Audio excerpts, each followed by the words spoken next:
Welcome to LOA Today. I'm Walt Thiessen here with Alex King, who's mimicking me, and Daniel Mangina.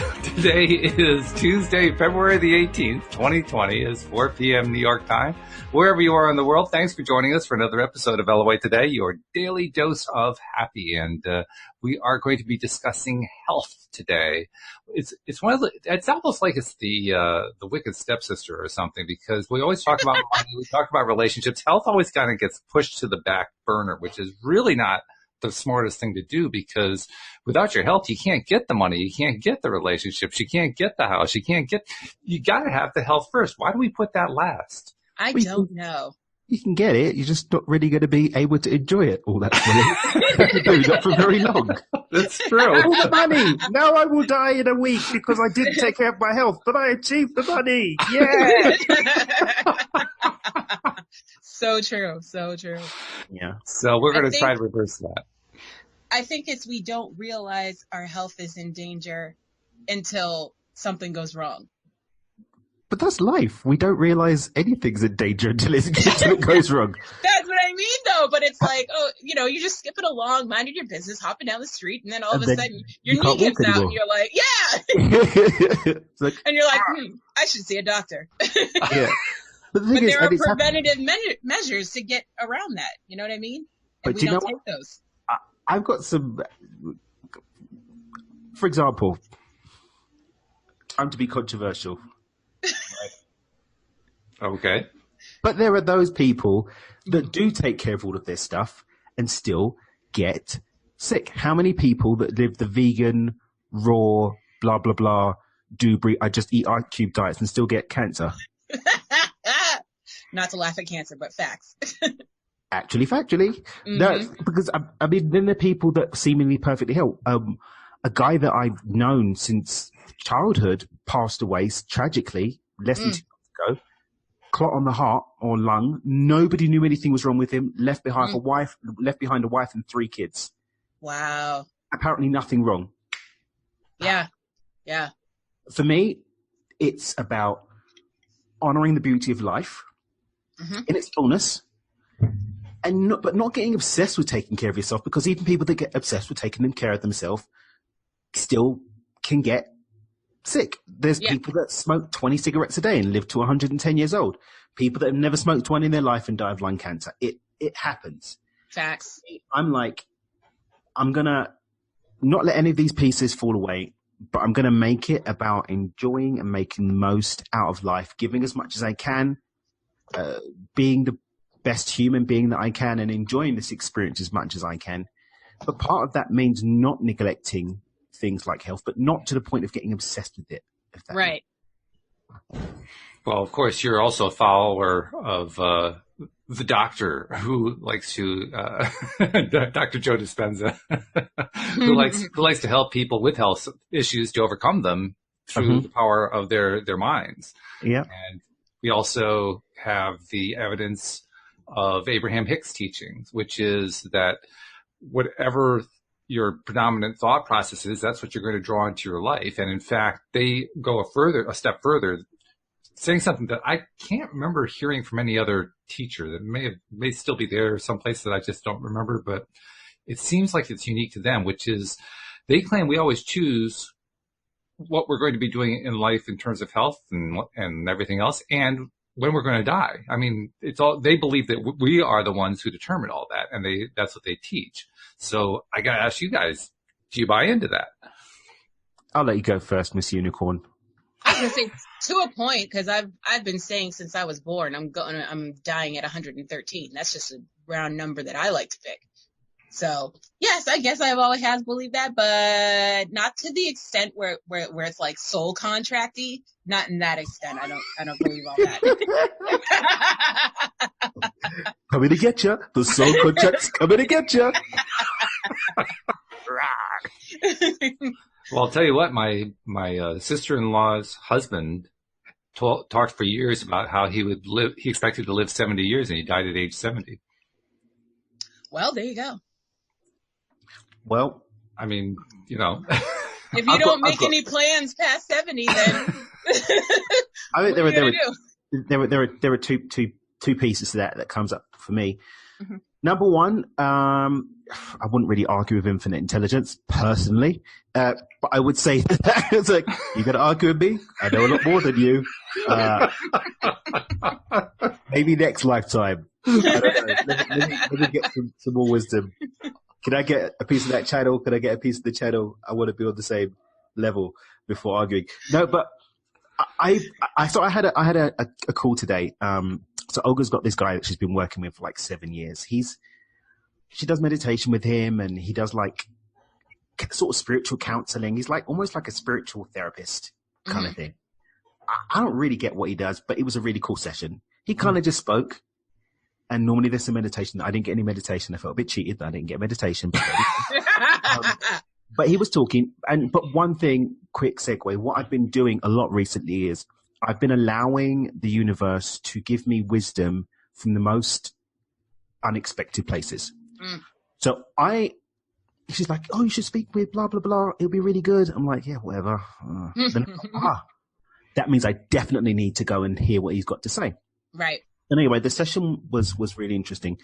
And I was all along with him until at the end, he was like, anyway, this is my philosophy, that nobody decides everything. God decides everything, and we're just playing out the universe's plan. But it's okay because the universe is all loving, but we don't make any decisions. We're just playing out what characters in the universe's grand game. Sort of like Chuck. It's like a Chuck scenario. Yeah. By the way, I've watched all the way up to 11, and hey. Yeah. We'll yeah. Talk. Okay. So, and I wanted to disagree until I realized something. And that's, I agree with him, but I don't give it as much credence as to that being the ultimate level of consciousness. In so much as that there is still choice, but that choice isn't happening in the context of what he's saying, but that choice isn't happening at a level that we relate to necessarily at any of our first-hand points of consciousness. So speaking about this whole thing about selecting when we die, I would maybe say that perhaps it's a level of consciousness that we don't necessarily relate to in this form says, you know what, on this go around, we're going to do a 70 year. We tried the 50 last time. That was cool. Let's try 70 and see what happens. Sounds like a good number to me. But I still hold true that even that agreement can be broken if we learn the language of that level of consciousness. But that's work. And I don't think many people are ready to put the work in to learn to access those deeper levels of consciousness. That's my take on that. I'm sorry, how do we spell consciousness? Because I have no spell check on my email for some reason. CONSCIOUSNESS. Consciousness. That was it. Was it? Yeah. That was it. You got it.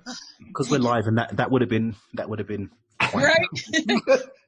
Because we could have had it, and I was like, I've got this. No, we won't let that happen to you. We'll make sure that you're covered, so don't worry about it. I decided at another level of consciousness it wasn't going to anyway, so that wasn't in the contract.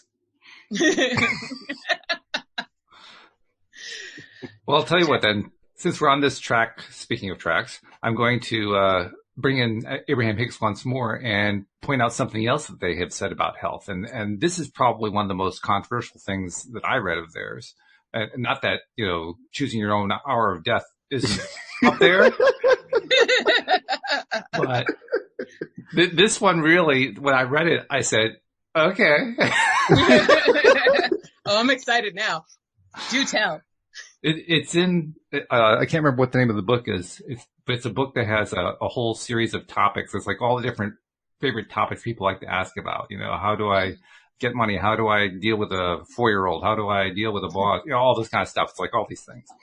And the one topic that they were addressing in this case was weight loss.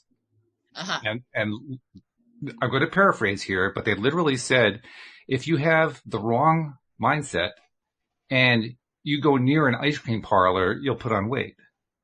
But if you have the right mindset and you go in and you eat 100 gallons of ice cream, you won't put on a pound. I agree. And in theory, it sounds accurate. In practice, I say, really? I've always had trouble with this theory. I've always had trouble with it. I've had none at all. I completely agree with it. Elaborate, because I'm trying to pick a side of the fence. All right, I'll give my take. For me, it comes down to... That was a technical term, by the way. Yeah, I give my... So it comes down to ownership of the level of creative dominion that you have over your life, really. And if you take creative dominion to the nth degree and start sitting on the edge of reality creation, like on the very edge of it, then absolutely everything is the sum. Absolutely everything in our experience is a result of our thoughts and beliefs. There is absolutely nothing, not a single thing in our experience that's not a result of our thoughts and beliefs. And if your belief is that you're going to die at 70 years old, and I'm not talking about your hunch or your inkling or your, I'm talking about belief, like that hardwired in the program thing, then you're going to pop your clogs at 70. If your belief is that you can eat as much ice cream and not put on a pound of weight, then that's going to be your reality. But people sit in this, I create my reality with my thoughts, but they don't really believe it. They say that perhaps they want to believe it, but they don't really believe it. And that's why they end up being a slave to their subconscious. In this particular instance, there is evidence that supports that people can eat all kinds of tripe and not put on a pound of weight. I know people that eat whatever they want. My friend Julian, he works out in the gym, don't get me wrong, but the kind of junk he eats, the gym shouldn't compensate for it. But he has the body of an Adonis. He has the body of an Adonis, but he eats all kinds of junky junk. Is it just his genes? Well, according to Bruce Lipton, only 2% of our genetic expressions is down to genes. The rest of it is down to thought and beliefs. And that's been scientifically demonstrated. And so, as much as we won't like the idea of it, it still comes down to us and our beliefs. Every part of our experience, including how many pounds we put on at the looking of or ingesting of ice cream. It all comes down to thoughts and beliefs. Well, if that's the case, then I'm going to challenge you a little bit, because you said earlier that on the question of choosing when we die, well, it depends on how high your level of consciousness is. Does the same rule apply here? Everything can be accessed from a high level of consciousness because we're closer to source and further away from the illusion of separation from source and the illusion that we don't have dominion over our life. So how much, let's I'm trying to do a comparison thing here. Like the amount of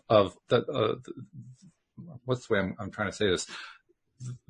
The rate of conscious vibration, maybe that's the best way to say it, is the rate of vibration necessary in order to eat tons of junk and not put on weight an equivalent vibration level to the one where you decide when you're going to leave this plane of existence? I would say that the ice cream question is a matter of belief that exists here in physical manifestation. Our reality is a manifestation of our beliefs in material form. And one of those beliefs may or may not be the amount of weight that we put on or don't, depending on our relationship to ice cream or any other food. The same way that two people will have someone will have a poisonous plant, but because they've got no concept of the plant being poisonous, the placebo effect kicks in and they literally have no response to the poison. Whereas one person will be told something. So I could tell someone this water's poisonous. And if their level of belief in my word is such that they'll take it as truth, they'll drink it and they'll die. This is what Dr. Joe talks about in the placebo. You are the placebo. So I'd say there's a different question in terms of levels of consciousness and beliefs. I put them on two different tracks. However, if we step into high levels of consciousness, we have more dominion over our ability to change our beliefs, because we're further away from where it's happening and higher up in the track. It's like when I talk about the flow funnel, our emotional state can dictate our thoughts, and our thoughts can dictate our world. Emotional state is further and further away from the material plane, further and further away from this dense level of consciousness, and you start to move up, and then you can move into superconscious and above when you start connecting to source and all that really groovy stuff. So if we want to change the belief, we can you don't necessarily need to jump into high levels of consciousness.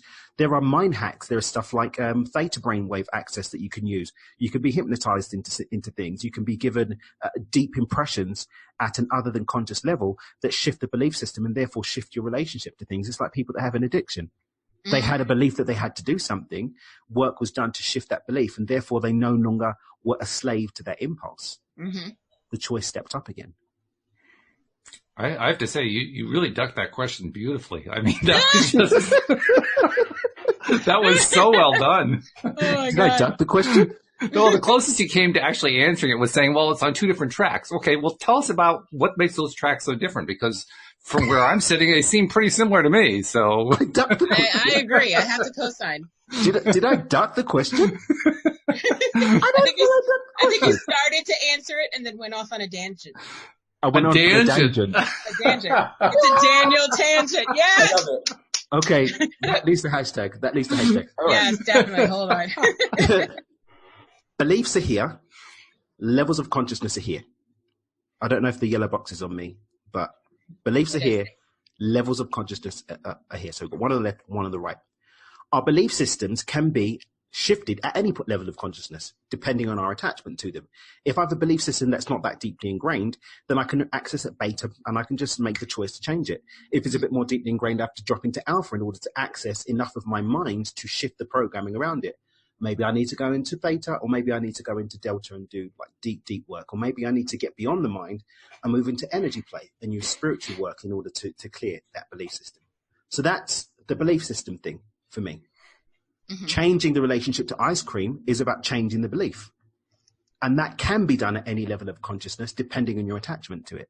Is that less dangeristic? Words are being invented by the minute here, folks. Is it less dangentistic? Is it? Or is it, has it still been ducked? Well, no, it wasn't. It's no longer tangential. It is more. I can't today. Let's just describe it as abstruse, because that's a really good word that nobody knows. Abstruse. Okay. I love it. Got ya. Oh my. That's my word of the day. I really didn't think I ducked that. I thought I'd hit it. No, you started to, and then you were like, and then you just forgot about ice cream. That's what happened. I forgot about ice cream. Yes. Yeah, how could you forget about ice cream? I don't know, but I did. I don't know what that was. Oh, that was a horrible accent. That was just dangerous. Dangerously bad. Just as that was. See, oh my God. I don't know about you, Alex. I think Dan has actually gotten the gig here and how the gig works, because when the conversation, we aren't sure where to go with it, we go into humor, and it works every time. Every time. Well, Jeffrey has a question. He has actually a few, and he's raised some points too. Yes, which are he has. Pretty interesting points. You want to go through them? Yeah, sure. First he said physical health, mental health. When we were deciding that the topic was health, he said physical health, mental health, emotional health, or spiritual health. I think the answer to that is yes. Yes, all of the above. Yes. Mm-hmm. All of the things. There is a great book, The Body Keeps the Score by Vessel van Sir Kolk. Okay. All right. Thank you for the reference. I've never heard of this book. Me neither. Oh, a book Dan's never heard of, though. There are many books Dan hasn't heard of. I got schooled a couple of times over the past few days. It's been quite emotional. Emotional?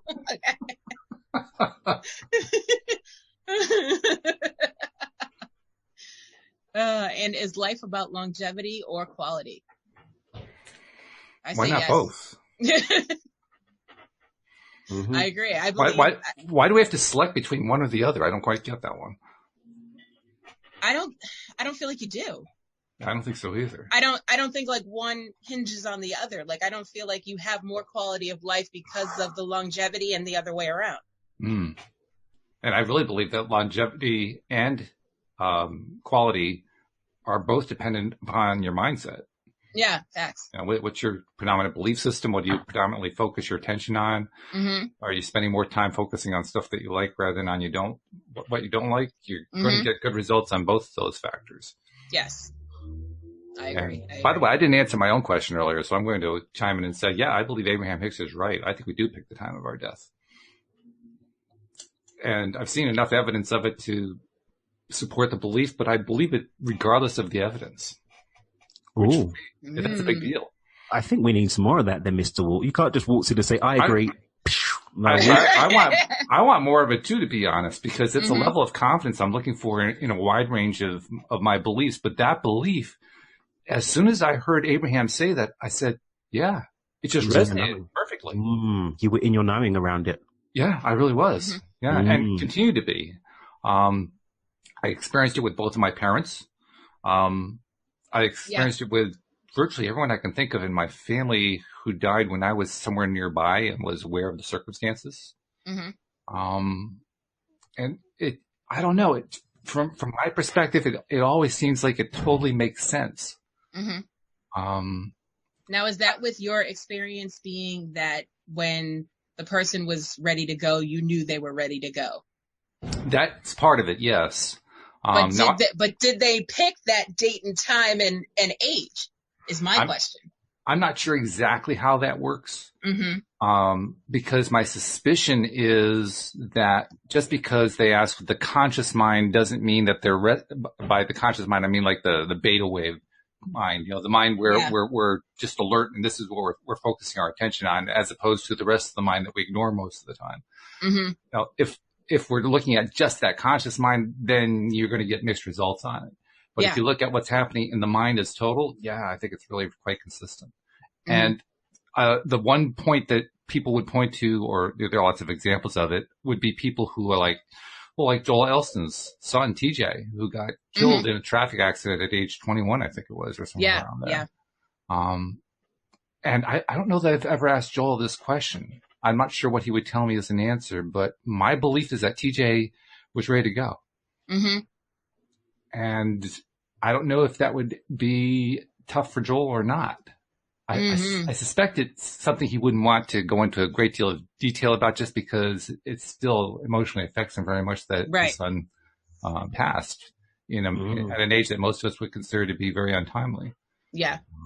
So, I mean, it's not something I ever want to pin somebody down on. But do I really believe? Yeah, I think I do.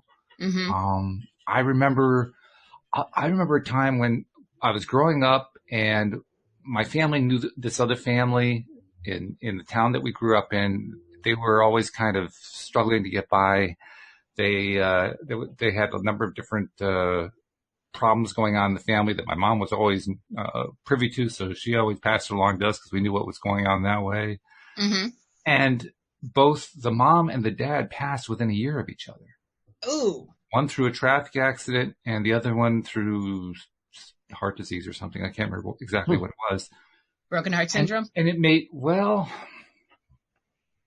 I can't rule that out, but I don't want to get into the details of what I knew, just because they're personal to that family. Right. But I tell you, it made total sense to me when they passed. It was a shock. Now, I was still in my teens. I still didn't know how all this stuff worked. I certainly knew nothing about law of attraction.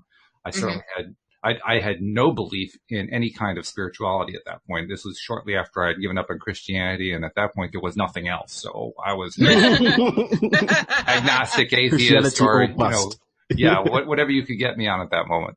But no, I mean, even in that condition, it just, yes, it was a shock, but on the other hand, it made total sense. It just fit. It just fit.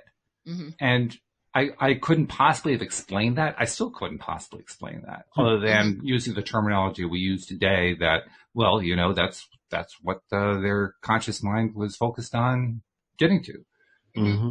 But I felt that with every death that I can think of among people that I knew. They all felt like that was when they were going to go. I can't ever recall any death that I've experienced indirectly through friends, family, that kind of thing, where I didn't find that to be true. So that's why when I hear Abraham say that, I say, well, yeah. I mean, how else is it? Sounds like you tuned in, Mr. Walk, to be honest. On that one? Yeah, I think I am. Because, I mean, a personal experience we've had when, people have wanted healing for other people. And there's sometimes I just really don't feel that the person wants to be healed. And I've had that on a couple of occasions. And there's been times when it's people that I don't really know that well. And they're like, oh, I want to put my this or my that up for healing, you know. Mm-hmm. They're on their deathbed and all this kind of stuff. And there's been times when I'm like, yep, I'm on, let's go and do it. And there's been times I'm like, yeah, I don't really feel that this one's that. And I think that comes down to sovereignty. And even like when William Bankston, I don't know if you've ever heard of William Bankston's work. A friend of mine put me onto his stuff. It's really, really good stuff, like really, really good stuff. And when he talks about healing and healing for others, and he says, you know, it's not really always the right thing to do. And in fact, he specifically says not to use his techniques for healing on someone that you haven't got their express permission from. I like that. Very good. And not even, firm believer in that. Not even like you've got like, hey, so I can heal you. Want to be healed? Want to be healed? Want to get some healing? Want it? Like, no, it's like, you know, generally that they desire the healing. Mm-hmm. And it's been happened. I remember there was this one particular woman in the Dr. Joe community that had cancer for as long as I've been in the community. And she was doing well for a very long time. And I don't remember the specifics. I think then she moved from homeopathic into going doing chemo and stuff. Don't quote me on the details, but you know, she passed, but she seemed to be really at peace with that. And a lot of people, oh my God, and blah, blah, blah. And she was just like, yeah, I've done this right. I'm ready for the next one. Right. You know? Right. And I think this comes back down to the Danjan earlier on levels of consciousness, right? And the fact that I think sometimes we may not even be consciously aware of the source of our own desires in that respect. It could just come from somewhere else within us. It's like, yeah, I just don't really feel like fighting this one. It just doesn't feel like the battle for me. It just feels like I can let this one go and be okay with that. Mm-hmm. And we could say that we're then being a slave to a high level of consciousness, or we could say that we've been informed and we can make the choice about what to do with that. Mm-hmm. But it does come down to choice. And I think, yeah, well, like sometimes people just choose it. I'm all right with that. And sometimes it comes from a place that they might not even know where it's coming from. They might not even know. And at that point, they witness an event, and of the infinite possibilities available to them, they choose this person can pull that trigger. This car can come that way. This, whatever, you know, I'm just such a firm believer in our autonomy, in what we experience based on what we call in the moment, not always consciously, but those seismic choices in terms of, right, this is going to be the end of this ride. I just don't think that one's one that's ever from any level of consciousness taken lightly. I think you're probably right about that. I don't think it's ever taken lightly under any circumstance. I don't want to do the whole program on death because I really want to get back to the health topic. But I want to ask one more question about death before we move on. And that is Abraham Hicks once again claiming that first of all, they don't like to call it death. They like to call it croaking because they want to be as disrespectful to it as possible. They want to take away the huge amount of sting we apply to it in our anticipation of it. And they say that when you die, you basically just get up and get off the stage. And that's pretty much all there is to it. Yeah. And so my question is, do you agree? Well, yeah. I didn't have as much to think about or as much opinion on this until I saw Bruce Lipton I'm in Mexico City now, incidentally, here in Mexico City a couple of years ago. And he just described the whole thing so eloquently. I understand it, but I don't understand it. So it's internalized, but I don't feel a confidence in expressing the details of it. But the essence of it was that consciousness is a broadcast, and our living experiences are TV sets that can be changed now, but it doesn't change the broadcast. The broadcast is still going. It just so happens that in one expression, it's in this TV screen, in this one, it's in HD, in this one, it's a 50-inch, in this one, it's a 23-inch, in this one, you're watching it on a mobile phone. The broadcast is eternal. And I think that the broadcast, we could even say, is the direct expression of the universe made manifest through us in our experience. And that's an eternal thing. It's an eternal thing. And that helped me a lot in understanding mortality and coming to terms with it, not just with myself, but when people passed on. And that doesn't mean that we callously shrug them off. We still hold the memories of them in our heart with gratitude, but celebrate their lives and recognize that, okay, that broadcast is finished. You know, it's time for that particular show to end. and time for the next one to start on a different TV set. And that's the way I look at it now. Okay. You agreed with that, Alex?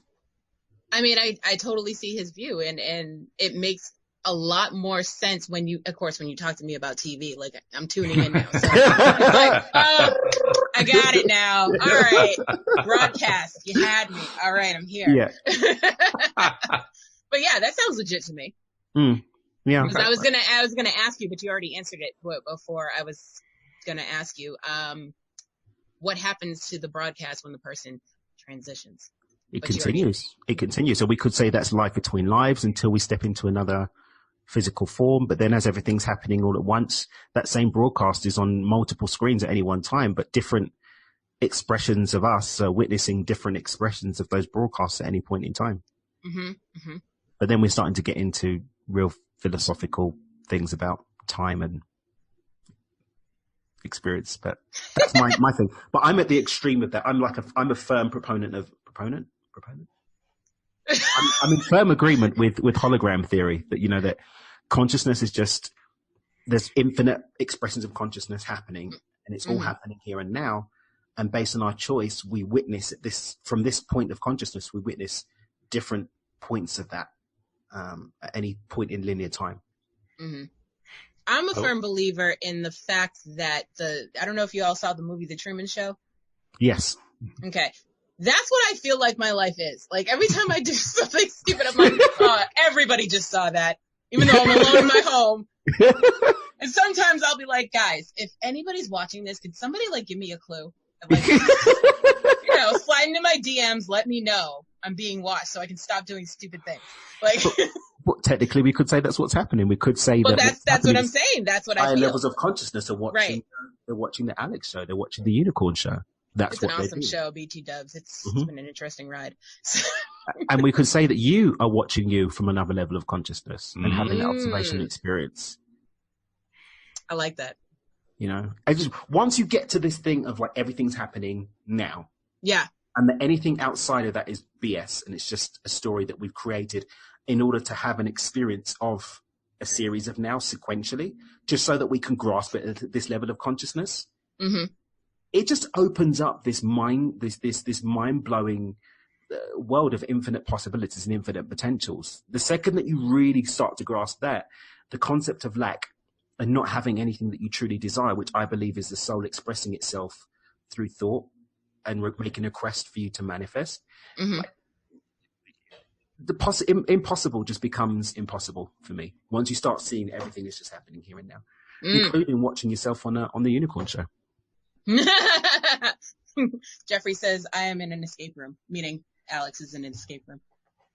Well, he also made a good comment earlier too, in regard to what you were talking about, Daniel, about people having to kind of be on board, and you don't want to actually try to impose your will on somebody else and so forth. He says, true story, I tried to help someone stay out of jail recently, and they just weren't interested in using my resources.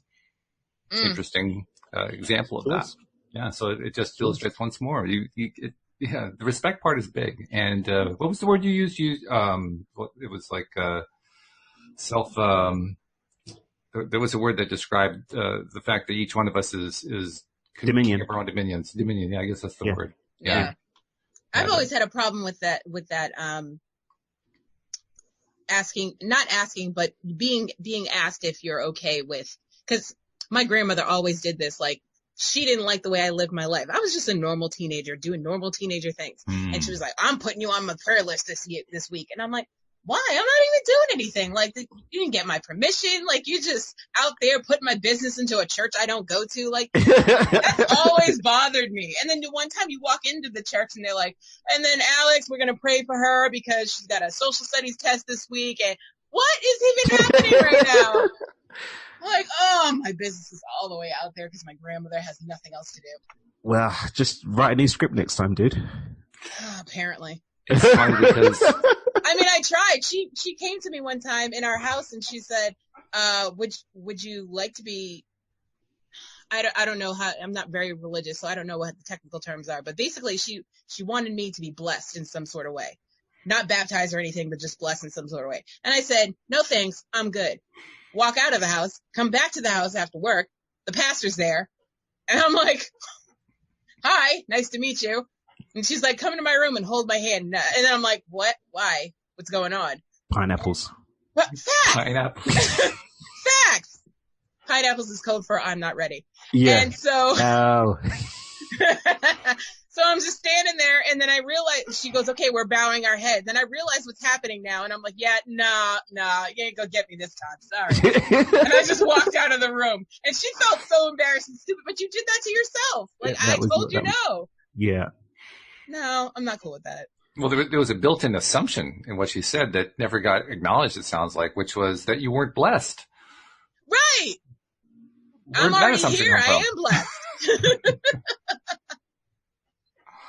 Oh, man. That's definitely a major misconception when somebody comes to that conclusion. Yeah. Mm-hmm. Yeah.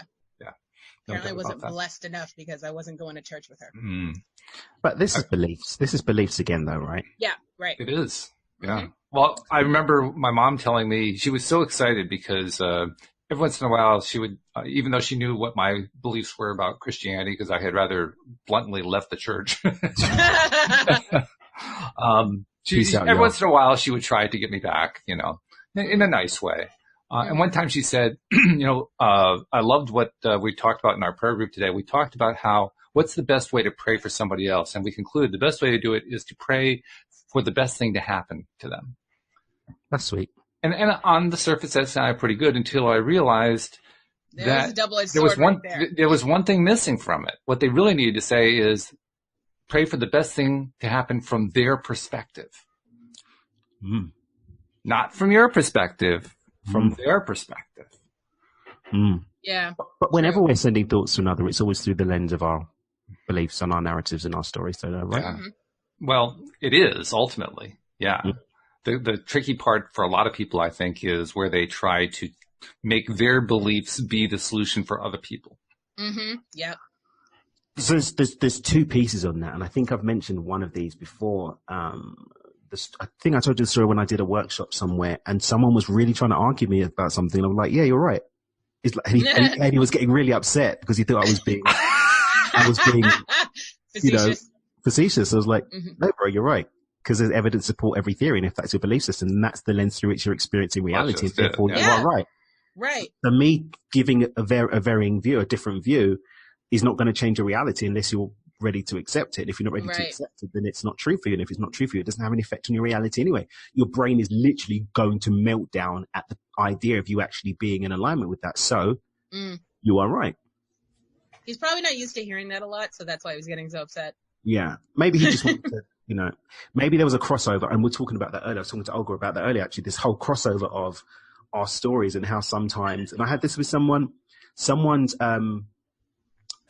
my victim story crossing over with somebody's drama story. I just watched that and I was like, no. Right. I was like, I've deleted this scene. I'm not interested. Right. Or somebody's victim story falling in line with my thoughtlessness story. I think they call that reality TV, don't they? It's like my friend sent me a message. She sent me a message about a month ago because she wanted to have a talk about something that she thought was going to upset me. And I was like, yeah, cool, we can talk with that. I'm always ready to hear what you got to say. Mm-hmm. And then I said I'd speak to her in a couple of days. Then I saw she went to China with her fiance. So I was like, okay, I'll message her when she gets back from China. Then she was in Finland. So I was like, okay, I'll message you when you get back from Finland. Then I was busy. And then she's like, oh, Dad, I'm sorry that I upset you and all this and blah, blah, blah. I was like, no, bro, I was just waiting for you to finish traveling all over the world. But she literally spent a month because through her lens of the facts. She was like, he's mad at me. Yeah, she sent me a text. I said yes, but then I hadn't followed it up. The story. But she didn't either. No, but she hadn't done because there were two stories. There was my story of, I didn't really put any attention to saying, keeping up with it or whatever. Right. So I was being thoughtless. And then there was the whole, oh my God.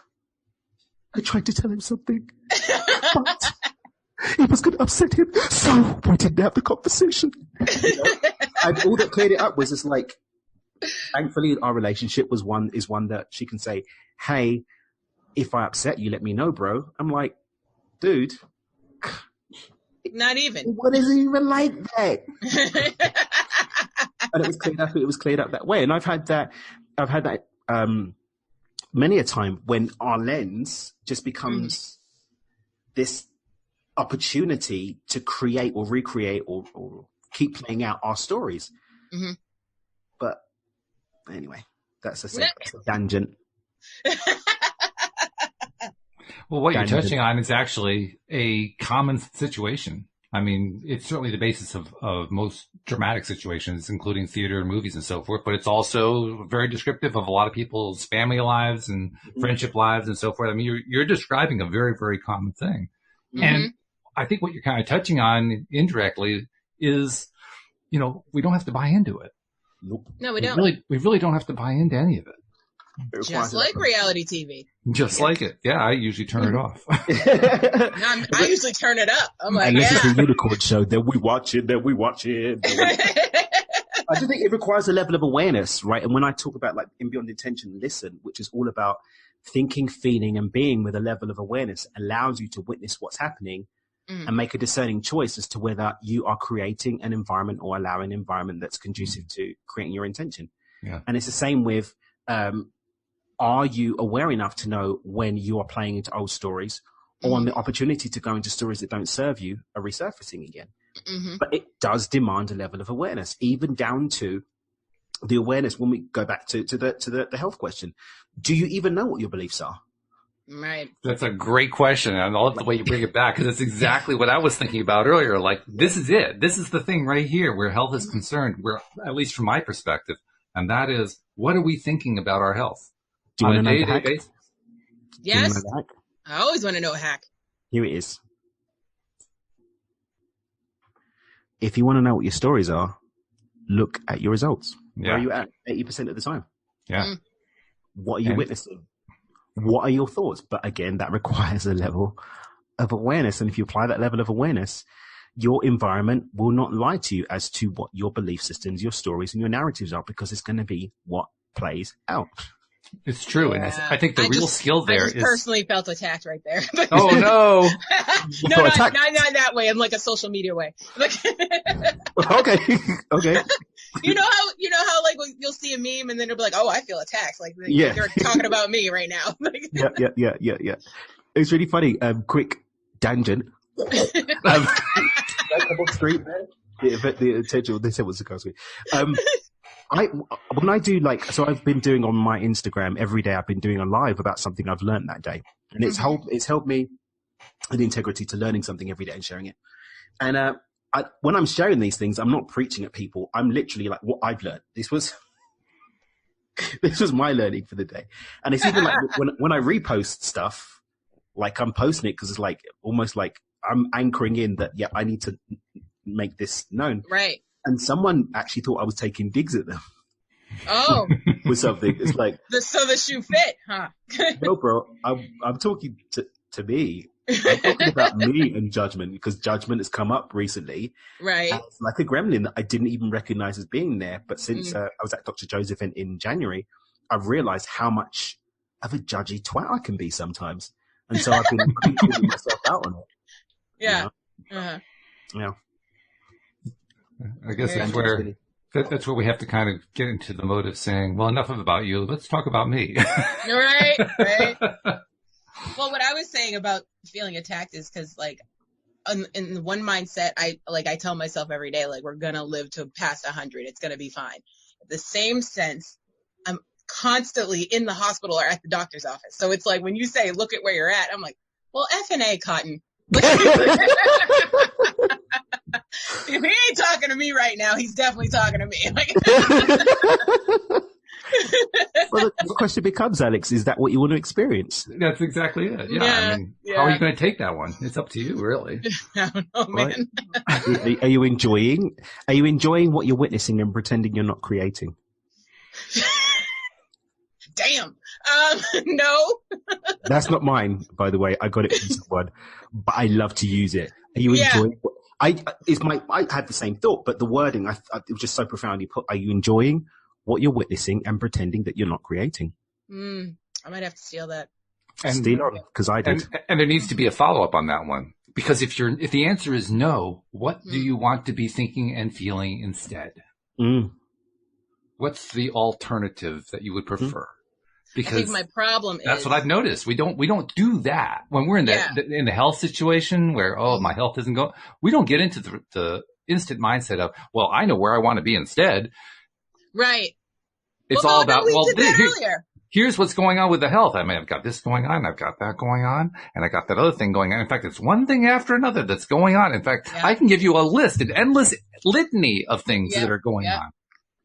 That's what how attached are you to the story that there are things going on? Yeah. Because that attachment is going to dictate what level of consciousness you need to step into in order to shift the narrative. Mm-hmm. Because the deeper it's dug in, the deeper you're going to have to dig in. That's the work that people often aren't prepared to do. If they can't say, like watch a YouTube video every day for 30 days and the thing, for 3 days nowadays, who bloody keeps up with something for 30 days?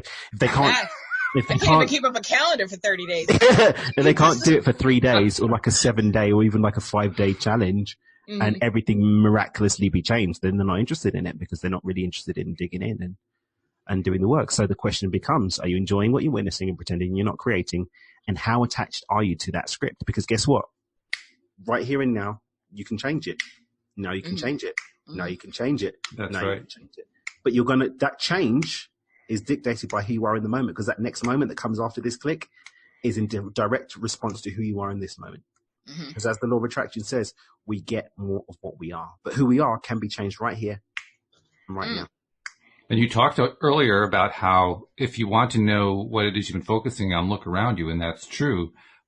The thing is, we can actually become more granular about it in a sense. Because yes, everything that I've got around me is what I've been focusing on for the longest period of time, and I can see how it's accumulated. But I can also see how within the last hour, I was focusing on something that it hadn't yet produced this massive result, but I could see it coming. I could see it developing. I could feel it because I was not liking it, or I was liking it, or I was somewhere in between on it. But I could feel it building. I can feel it. And that to me is the level of awareness we're really going for. Because once we get to that and then start acting on it to either applaud what it is that we're focusing on or to say, no, I don't like that. Here's what I like instead. That's being a master. That's being a master in my opinion. That's mastery. Yeah. Life mastery. Yeah. And I can't say I'm totally there, but it's getting fun to practice it. But if it's getting fun to practice it, then I would argue that you are there. I can't say that I'm honestly there just because there are too many times where I allow the default choice that I don't like to govern.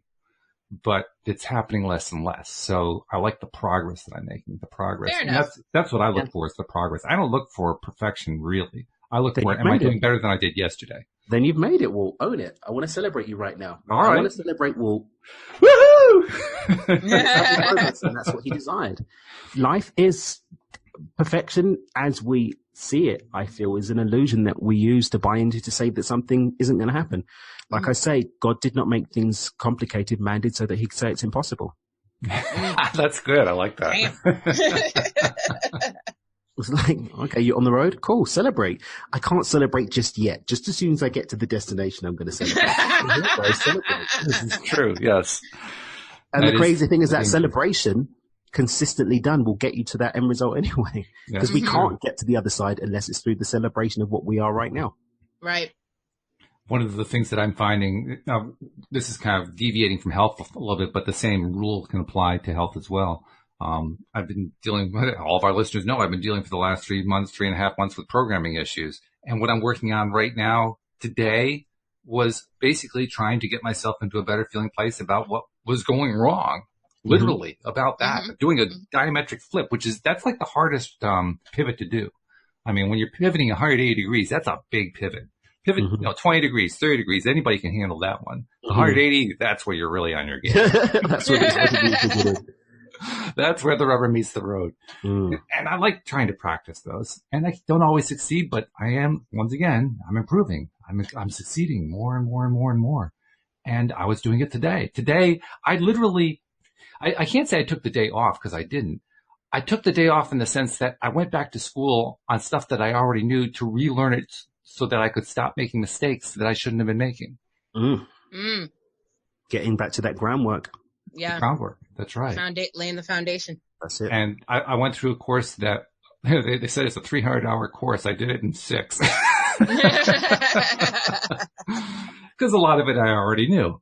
Right. But, the fact is I need to kind of go through it again, just to kind of fill in some gaps. Like, oh yeah, I wasn't really focused well on that. Here's how I can actually smooth that out in my understanding and so forth. And I know that even though I didn't actually get any work done on the project itself, I just set myself up for tomorrow and Thursday. Well, not so much tomorrow because we're going to be late, but Thursday and Friday being on my game and really getting stuff done on the project. Right. Same thing applies, I think, to health. We've all had our stories about, things that went wrong. We got sick, we got injured, whatever. And those of us who are conscious creators anyway can usually point to something where we got better in some way. We healed ourselves in some way. And the more that we focus on learning to do that, the more that we focus on learning to do that. The more often that it really does. Yeah.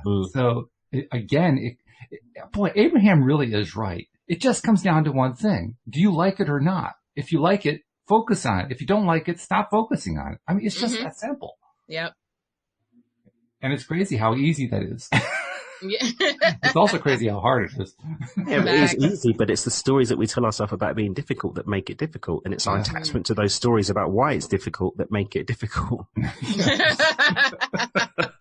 No How kidding. many times can you put difficult in a sentence? Well. 3 or 4 anyway. Challenge accepted. Challenge accepted.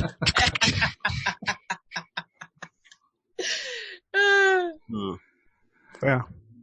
So, all right, let's say we have already agreed that we don't really want to try to help somebody, no matter what their issue is, unless they have asked for help in some way. Right. Yeah. So let's have a hypothetical subject. Okay. Sitting in front of us, an imaginary subject. And this may actually apply to some listeners. There may be actual listeners who will fit this mold, so to speak. But this person wants help. They want help in improving their health. Maybe they're dealing with a dire disease. Maybe they're dealing with something that's much more simple and easier to get over. It could be anything. What's our strategy? What do we teach them? I mean, we now have that opportunity, right? Okay, we actually have somebody's permission to help them get better. What do we do? What do we say? Don't all speak at once. Oh, I'm looking for a tangent here. I'm waiting. You say you're looking for a tangent. You're waiting for a tangent. I am. There is no tangent here. I probably still wouldn't. Now that you have to elaborate on. I can't let you get away with that one. I'm being mindful of the line and not tangenting from it.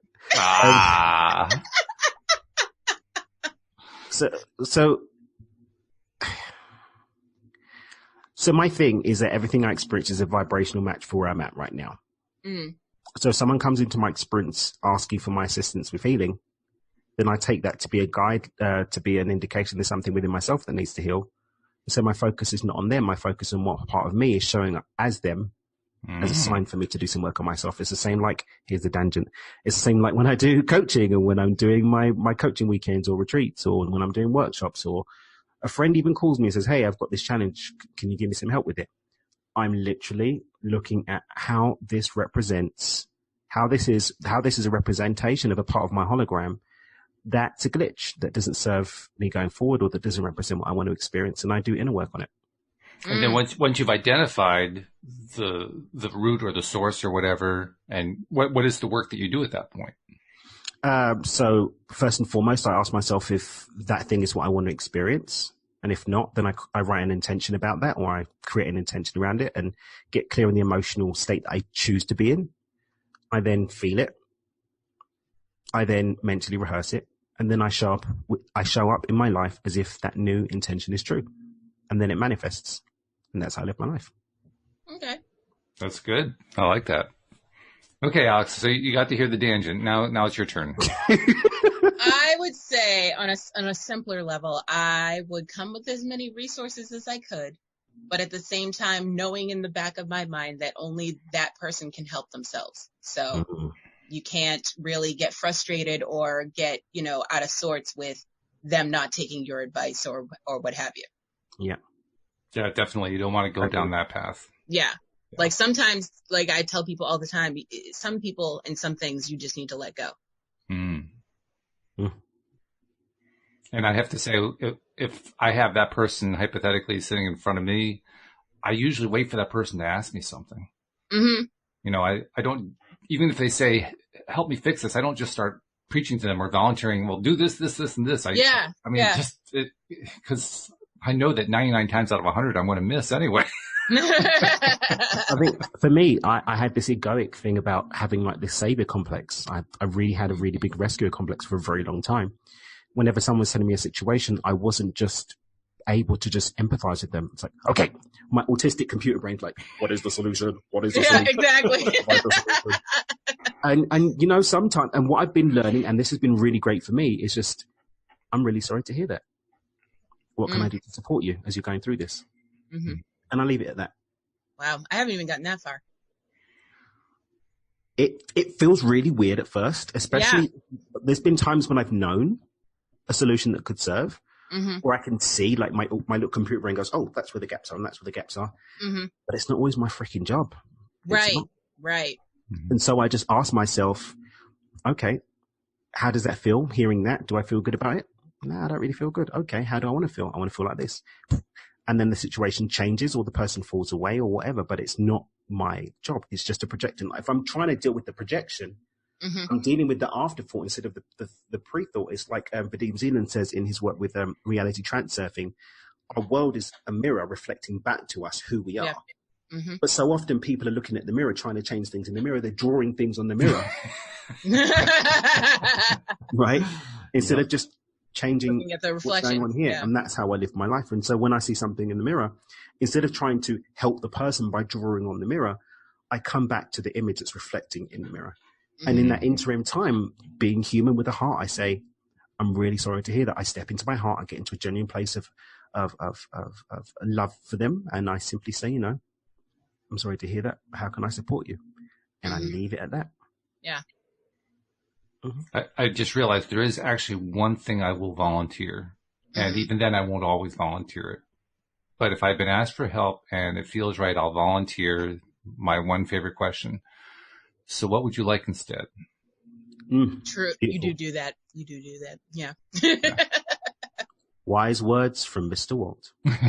Well, I'm not sure how wise it is. Sometimes I feel like I'm intruding, to be perfectly honest. Sometimes it's just the simplest thing that, you know, resonates deeply with a lot of people. Well, it's now the first thing we overlook. I mean, most of us, when we get into a bad space, particularly with health, it's the first thing we overlook. What do I like instead? What do I prefer instead? We treat it like it's assumed, but we never assume it. Right. The non-assumed assumption. It is. That's exactly I like that one. Yeah. Yeah. You know, everybody assumes that that's what we assume, but nobody can really state what it is.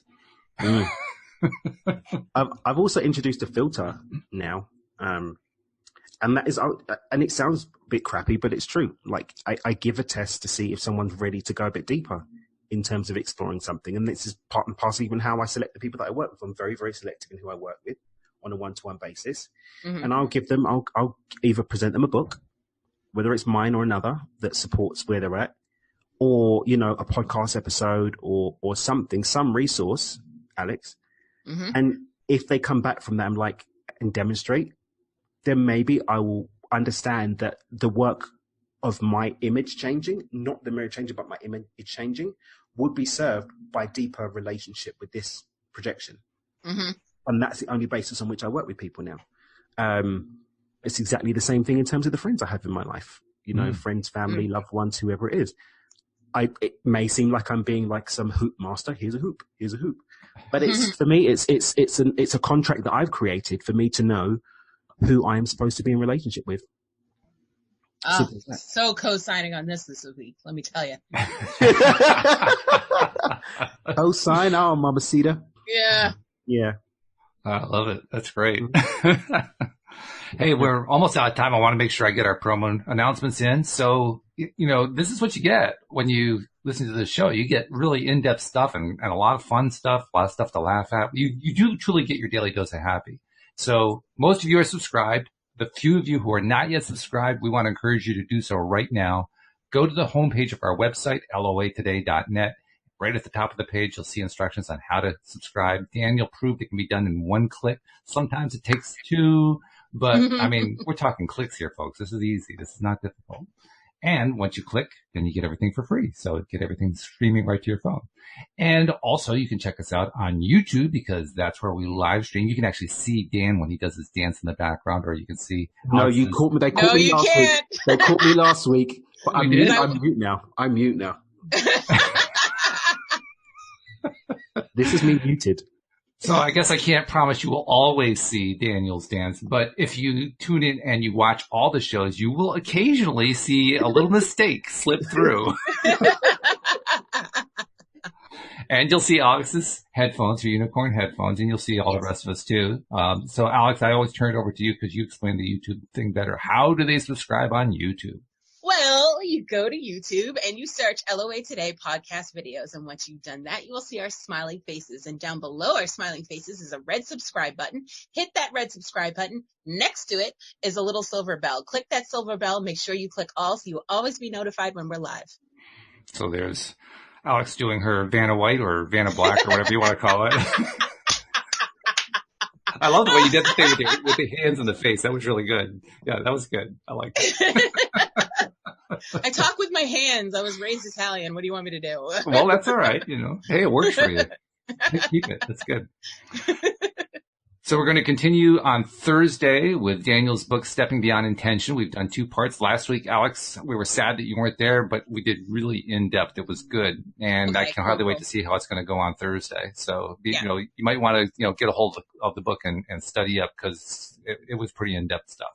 All right. Or if you want an overview, also, I've just done 3 episodes on the Do It with Dan podcast, so about 10 minutes each, which give an overview of each of the 4 steps as well. All right, there we go. That sounds easy to me. The last one I'm going to put out on Thursday, the last in that series. Also, one final note today. Tomorrow's show is actually canceled. We're going to pick up again on Thursday. I have a conflict that I have to deal with tomorrow, but Cindy Chavez and I will be back doing the Wednesday show in a week from now. So something else to look forward to. So thank you guys. Appreciate all of your insights. Thank you to our podcast listeners as well. We'll see you all next time here on LOA Today. Goodbye, everybody.